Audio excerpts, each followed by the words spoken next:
দুটো ছাপড়ি, তিনটা পাপড়ি, আর হলদা গুয়ের মতো ঝাট মাথায় নিয়ে দুটা ঝাঁকনি। বাস টিকটকে হয়ে যাবে তোমার চাকরি। हम मालूम है तेरे बाप को मत सिखा चल।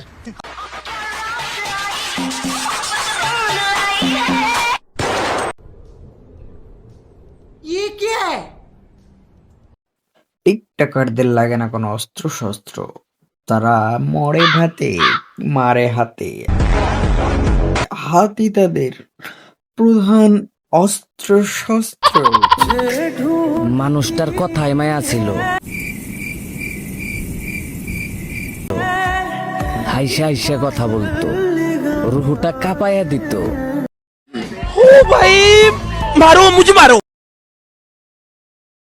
বুঝতেই পারি নাই এত সুন্দর করে অভিনয় করতো। লে ভাই, আর একটা লাউরার বাল যে কিনা মানে বিচিত্রা ফোড়ার আগেই প্রেম করছে, তাও বলে আবার টিকটকে হাসাইয়া হাসাইয়া তার রুহুটা কাঁপাইয়া দিচ্ছে, কাঁপাইয়া। আমার কাছে পাত্তা না পাওয়া ছেলেটা আমার বান্ধবীর ক্রাশ। ও মা গো, ও মা গো, তোমাকে দেখার পর তো আমি বুঝতেই পারছি না তুমি ছেলে না মেয়ে গো। তো চলুন ভাই লোক, এখন আমরা একটু দেখে আসি আমাদের টিকটকারদের ভালোবাসা।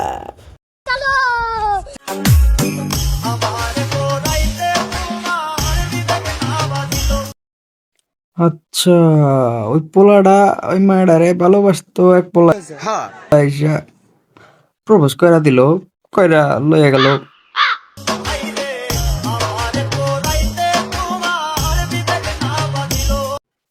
আই হাই, চুদছে মাসুদ খালে, পোলার তো ডিমান্ডই আলাদা। ইনস্ট্যান্ট মাইয়ে খারাই রইছে, খারাই আবার প্রপোজ কইরা দিচ্ছে।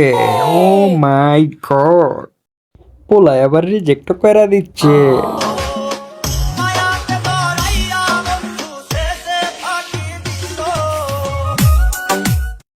উড়ি বাবারে বাবা, মেয়েরও দেখি ডিমান্ড আলাদা। মেয়ের জন্যও তো লোকজন খারাই রয়েছে, প্রপোজ করতেছে, মায়াও দেখি রিজেক্ট করে দিচ্ছে। তো ব্যাপারটা আসলে কি খারাইলো? টাইম পাস করার আগে একটু ভেবে নিও। अच्छा ठीक है। আর কিছুদিনের টাইম পাস একটা মানুষকে জীবন্ত লাশ বানিয়ে দিতে পারে। বলছি যে কাকা, টিকটকের ভালোবাসা তো এরকমই হয়। ওই আজকে জীবন্ত লাশ বানাইছে, কালকে মরন্ত লাশ বানাই দিব, সমস্যা নাই, একটু মাড়ি কামড়ায় বইয়া থাকেন।